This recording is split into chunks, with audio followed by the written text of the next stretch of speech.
అభిరుచి academy presents ద్రోణుడి Panchatantra audio novel a crash course for an enthusiastic student script and voice over VNB Devavarma episode number 10. Hello Ramanujan, లోపలికి రావచ్చా? చిలిపిగా అడిగింది మానస. వచ్చావా? ఏంట్రా ఈ ఆదివారం ఎంత ప్రశాంతంగా ఉంది అనుకున్నా. ఓ, తుఫాను ముందు ప్రశాంత తాపీగా బదిలిచ్చాడు ద్రోణ. నేచర్లో బ్యాలెన్స్ దెబ్బతింటే తుఫాన్లే వస్తాయి మిస్టర్ రామానుజన్, హెచ్చరికగా అంది మానస. ఇప్పుడు ఈ పర్యావరణ పరిరక్షణ సిద్ధాంతాన్ని దేనికి అన్వయిస్తున్నారు మానసాదేవి గారు? సందేహంగా అడిగాడు ద్రోణ. నీ జీవితానికి మిస్టర్ మైండ్ కోచ్, నీలో మైండ్ ఒకటే కాదు, హార్ట్ కూడా ఉందన్న సంగతి మర్చిపోతున్నాం.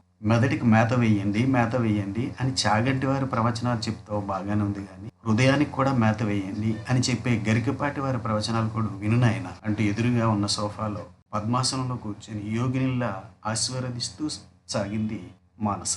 పడి నవ్వసాగాడు ద్రోణ. సడన్ గా వచ్చిన ఈ భూకంపానికి కారణం ఏంటి మిస్టర్ ప్రొఫెసర్?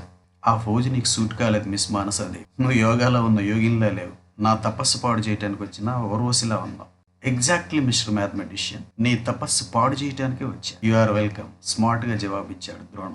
అంటే మీ హృదయ సామ్రాజ్యంలోకి అడుగు పెట్టడానికి మాకు వీసా పాస్పోర్ట్ దొరికేసినట్టేనా? చిన్న ఫార్మాలిటీస్ ఉన్నాయి మానస డార్లింగ్. అంటే ఏదో చిక్కు ప్రశ్న వేస్తావన్నమాట. ఎగ్జాక్ట్లీ. ఓ ప్రేమికుడు 3 అమ్మాయిలకు తన గదిని దేనితోనైనా పూర్తిగా నింపమని సవాల్ విసిరాడు. మొదటి అమ్మాయి అతనికి ఇష్టమైన పుస్తకాలతో నింపే ప్రయత్నం చేసింది. రెండో అమ్మాయి అతని ఆల్బంలోని ఫోటోలను ఎన్లార్జ్ చేయించి గదంతా నింపే ప్రయత్నం చేసింది. ఇంతకీ ఆ 3వ అమ్మాయి ఏం చేసింది? సవాల్గా అడిగాడు. చెబుతా అంటూ సోఫాలోంచి లేచింది మానస. అతడు కూర్చున్న చైర్ యొక్క హ్యాండ్స్ రెస్ట్ మీద కూర్చొని అతడి 2 భుజాల మీద 2 చేతులు వేసి అతడి తల మీద ఇలా తల అంచి నీకు నేనున్నా అనే భరోసా ఇచ్చింది అంటూ తను చెప్పిందంతా సమాంతరంగా అభినయిస్తూ చెప్పింది మానస. అంతేనా అని అడిగింది.